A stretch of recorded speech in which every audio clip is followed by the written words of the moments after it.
मारीच स्वभाव उससे क्यों डरते हैं? इसलिए कि वो पास में रहते हैं राक्षस। देखो, राक्षसों ने आर्यावर्त पर कब्जा कर लिया था, आर्यावर्त पूरा प्रभावित कर दिया था, और ये प्रभावित करते ही चले जा रहे थे। यहां तक ये अयोध्या और जनकपुर के बीच में भी आ बसे थे मारीच और स्वभाव। ये बक्सर जो है ना, अयोध्या और जनकपुर के बीच में है। बक्सर अयोध्या और जनकपुर के बीच में। आप जो है यात्रा अयोध्या से जनकपुर की करेंगे तो बीच में आपको बक्सर मिल जाएगा। रोड तो अब बहुत सारे बन गए हैं, ऐसे भी रोड अब तय कर दिए गए जिनमें बक्सर नहीं आता है। लेकिन उस समय जो यात्रा की थी भगवान श्री राम ने अयोध्या से मिथिला की, उसमें बक्सर था। तो बक्सर ये मध्य में कब्जा यहां हो चुका था। मारीच स्वभाव, ताड़का मारीच स्वभाव। अगर इसे मामा कहता है रावण मारीच को, तो आपको ये मालूम होना चाहिए, संबंधों से तो आप परिचित ही हैं। अगर मारीच को रावण मामा कहता है तो ईमानदारी से बताओ ताड़का क्या हुई? ताड़का क्या हुआ? मुझे ऐसा लगता है कि मामा अगर मारीच है तो ताड़का का बेटा है मारीच। किसका बेटा है? ताड़का का बेटा मारीच है। स्वभाव भी ताड़का का बेटा है। बोलो है कि नहीं? तो ताड़का से रावण का क्या संबंध हुआ? तुम बता सकते हो? क्योंकि हमने तो मामा मौसी सब छोड़ दिए, छोटी उम्र में ही छोड़ दिए। लेकिन प्यारे, कौन संबंध होना चाहिए? थोड़ा तुम ही लोग हमारी हेल्प कर दो, क्या दिक्कत है इसमें? मामा है। कौन? मारीच है मामा। और मारीच की मां रावण की मुझे लगता है नानी वानी कुछ ऐसी होना चाहिए। क्या होना चाहिए? क्यों? ताड़का क्या यही होना चाहिए कि और कुछ होना चाहिए? रिलेशन, संबंध। सत्यता तो ये है कि ये राक्षसों के संबंध थे आपस में।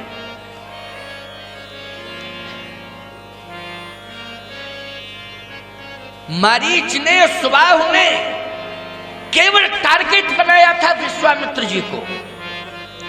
और प्रमाण मिलता है कि किसी भी महात्मा के आश्रम में जाकर के कभी कोई आक्रमण नहीं किया। प्रमाण है, वाल्मीकि रामायण में भी देखा गया, मारीच स्वभाव ने किसी आश्रम में जाकर, क्योंकि पास में ही गौतम ऋषि का आश्रम था। बोलो था कि नहीं? गौतम का आश्रम, बक्सर से आगे गौतम का आश्रम। लेकिन गौतम ऋषि के आश्रम में कभी भी आक्रमण नहीं किया। गौतम ऋषि के आश्रम में तो इंद्र ने आक्रमण किया था। तो भाई किया था ना, इंद्र ने उस आश्रम को प्रभावित किया, मारीच स्वभाव ने नहीं किया था। किया था इंद्र ने कि नहीं? सावधान, केवल मारीच स्वभाव ने विश्वामित्र जी को प्रभावित किया। ताड़का प्रतीकवाद में दुराशा है। दुराशा का अर्थ है दूसरे से सुख पाने की आशा। इसका नाम है दुराशा। दूसरे से सुख पाने की आशा का नाम ही दुराशा है। अब दूसरे से सुख पाने की आशा जिसके जीवन में आ जावे कि हमें इसके द्वारा ये सुविधा मिल जाए, इसके द्वारा ये सुविधा मिल जाए, इसके द्वारा ये सुख मिल जाए, इसके द्वारा ये सुख मिल जाए, यही कामना लिए कोई बैठा रहे। ये जरूरी नहीं कि वो महिला ही हो, पुरुष भी होगा तो वो भी एक ताड़का के रूप में है। ताड़का का अर्थ है दुराशा। क्या है? दुराशा। यहां स्त्रीलिंग पुल्लिंग की बात नहीं है। यहाँ महिलावाची और पुरुषवाची का कोई मैटर नहीं है, यहाँ दुराशा का मैटर है। दुराशा मानी दूसरे से सुख पाने की आशा।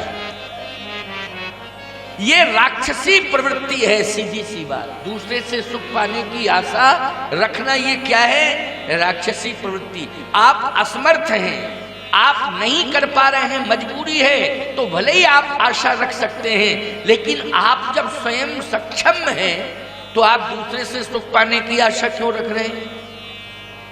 इसका मतलब ये राक्षसी विचारधारा है।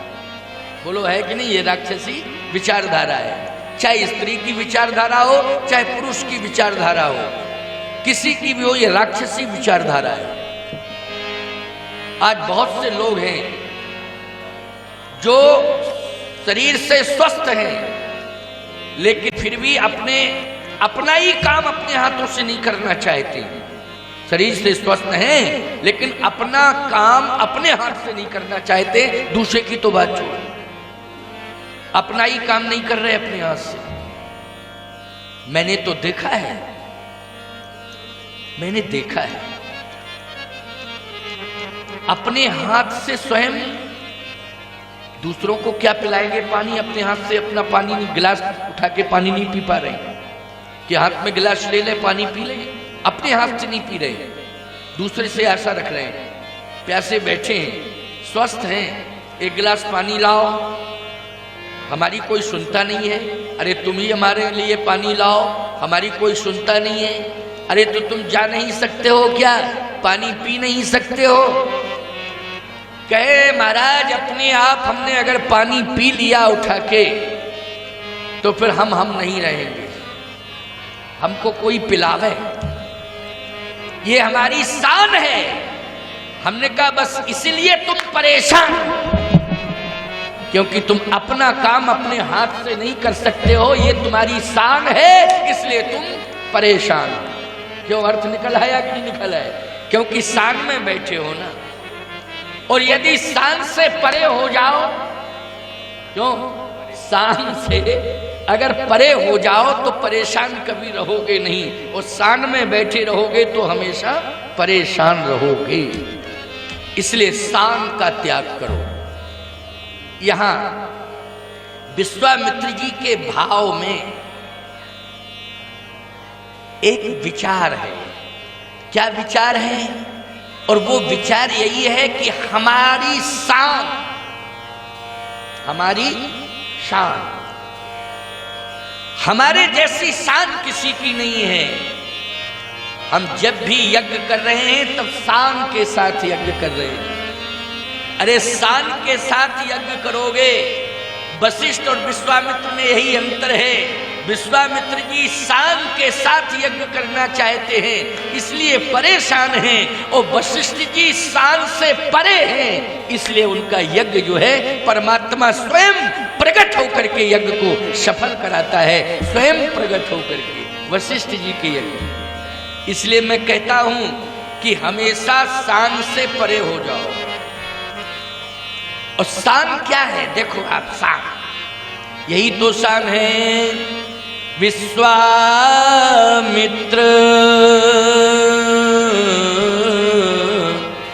महामुनि ज्ञानी, बसहि विपिन शुभ आश्रम जानी। महामुनि ज्ञानी,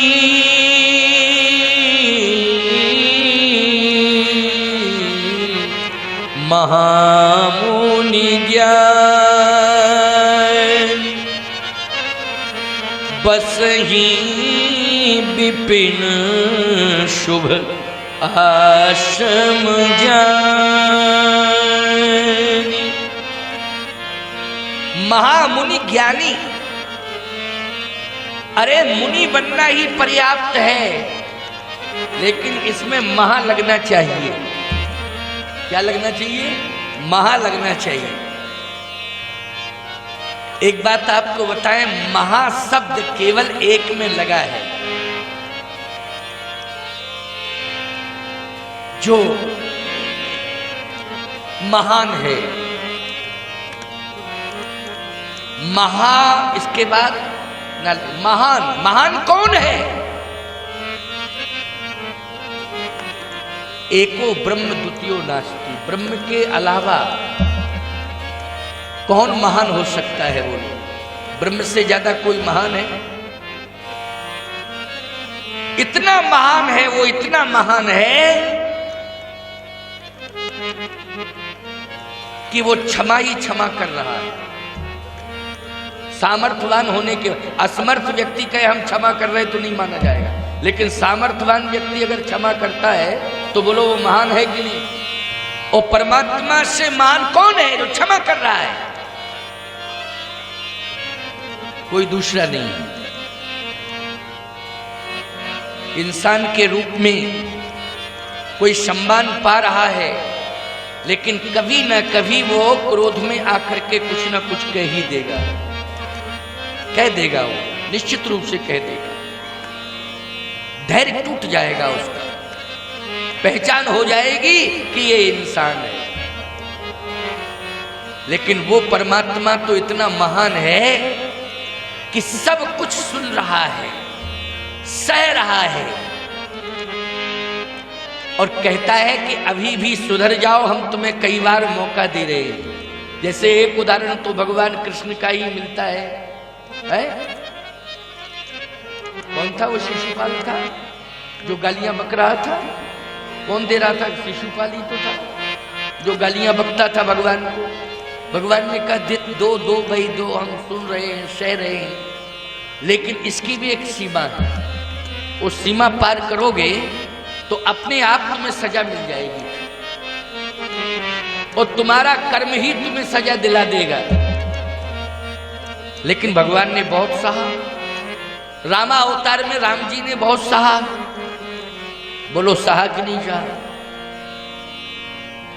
कहां कहां तक बताऊं आपको, कितना सुनाऊं, लेकिन सत्य तो यह है, महान कौन है? महान वो है प्यारे जो परमात्मा है, और जिसमें भगवतीय गुण आ जाते हैं वो महान बन जाता है। इंसान में भी अगर भगवतीय गुण आ गए तो वो महान बन जाता है। ऐसा नहीं है, क्योंकि परमात्मा स्वयं इंसान बन के आया, नारायण ही नर बन के आया है। तो जब नारायण नर बन के आया है तो इसका मतलब है कि नर में भी महानता के लक्षण आ सकते हैं, अगर वो धैर्यवान बन जाए, विनम्र बन जाए, धैर्यवान बन जाए, विनम्रता उसके जीवन में आ जाए, सरलता आ जाए, सहजता आ जाए, सहने की क्षमता आ जाए, तो निश्चित है कि वो महनीय गुण है उसके, वो महान हो सकता है। परंतु विश्वामित्र जी महाराज ने राज्य का त्याग किया, और राज्य का त्याग करने के बाद उनके मन में ऐसा आया कि मैं बहुत बड़ा त्यागी हूं, मैंने राज्य छोड़ दिया। इसका मतलब है त्याग का अभिमान।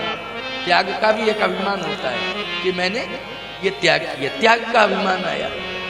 दूसरी बात, उन्होंने तपस्या की, इतनी तपस्या की उन्होंने प्यारे, ये आभास हो गया उनको कि मेरी तपस्या के आगे अब मैं जितने तपस्याधारी हैं सबको चुनौती देता हूं। इसी में तो वशिष्ठ जी को चुनौती दे दी उन्होंने। बोलो दी कि नहीं दी? विश्वामित्र जी ने किसे चुनौती दी? वशिष्ठ जी को चुनौती दी।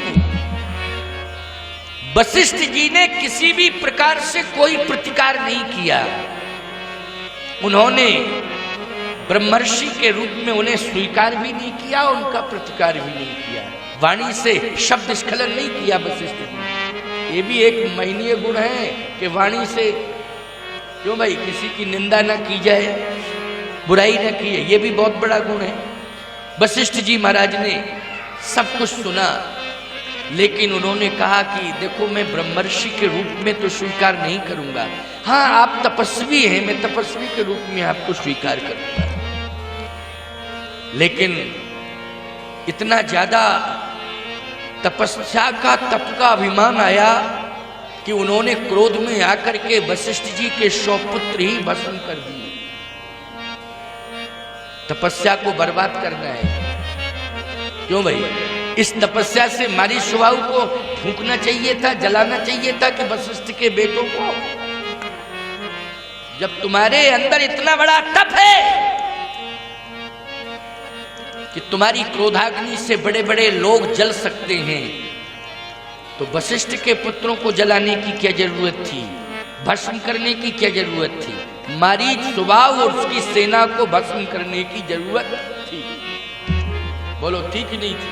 ये ताकत है कि नहीं? भस्म करने की ताकत। तभी तो वशिष्ठ जी के 100 पुत्र भस्म कर दिए क्रोधाग्नि में। लेकिन मारी सुबाहु उसकी सेना को भस्म नहीं किया, भागे भागे पड़े, इधर भाग रहे, उधर भाग रहे, इधर भाग रहे, ये यज्ञ नहीं करने दे रहे। इससे कहीं ना कहीं ऐसा लगता है कि विश्वामित्र जी महाराज के तप में कमी आ गई है। और तप में कमी क्यों आई है? निश्चित रूप से सान के कारण। किसके कारण? सान के कारण।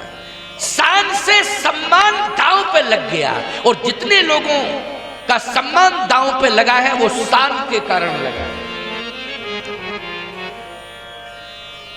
सान तो कभी करना ही नहीं चाहिए।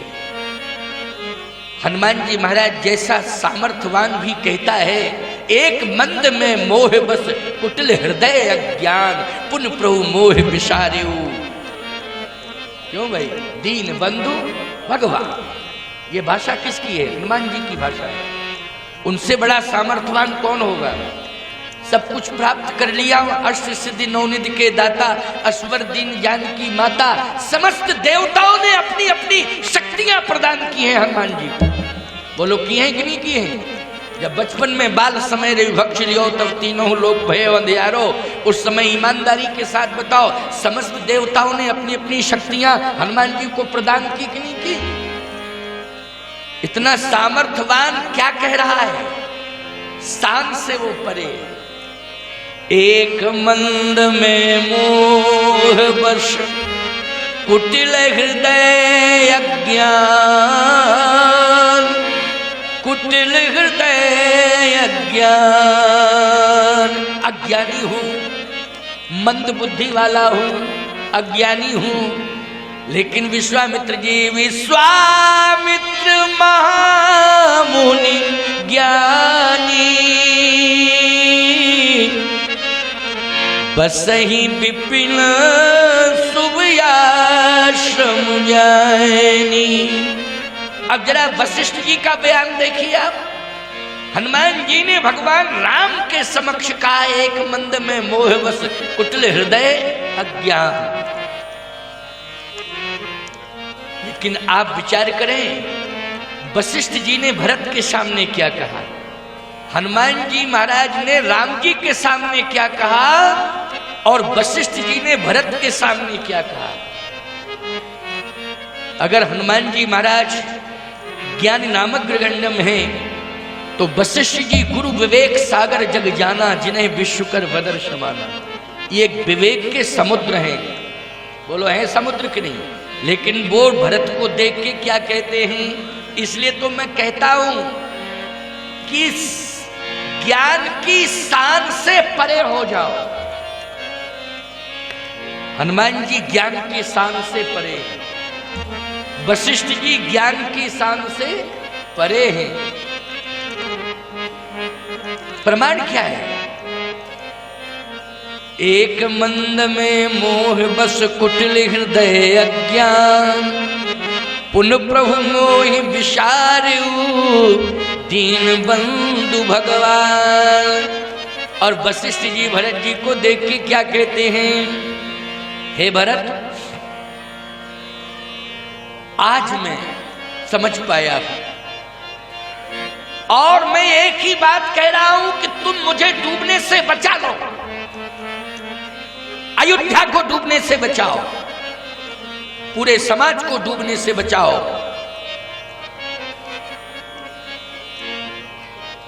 इसलिए जो उपाय तुम बताओगे उस उपाय को मैं स्वीकार करूंगा। क्यों?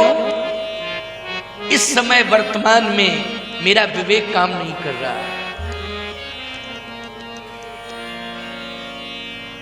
सुनहु भरत भावी प्रबल बिलख कहु मुनिनाथ, हानि लाभ जीवन मरण जस अप जस विधि हाथ। इसका मतलब यह है कि जो कुछ भी है सब विधाता के हाथ में है, हमारे हाथ में कुछ भी नहीं है। लेकिन विश्वामित्र जी कहते हैं ये यज्ञ तो मेरे हाथ में है, मैं करके बताऊंगा। वशिष्ठ जी जैसा संत कहता है कि जो भी है वो भगवान के हाथ में है, मेरे हाथ में कुछ नहीं है। हनुमान जी भी कहते हैं कि मैं तो सबसे बड़ा अज्ञानी हूं, मंद बुद्धि वाला हूं, हे प्रभु बस आपकी शरण में आया हूं, आप मुझे भुलाना नहीं, आप मुझे ठुकराना नहीं, बस इतनी मेरी प्रार्थना है। मेरे अंदर तो कोई सामर्थ्य है ही नहीं। इसलिए भरत जैसा तुम कहोगे वैसा ही मैं करूंगा। क्यों? भरत राम एक अनुहारी, सहिसा लखिन सकई नर नारी। सामान्य नर नारी नहीं समझ पा रहे हैं। भरत राम एक अनुहारी, दोनों एक ही है।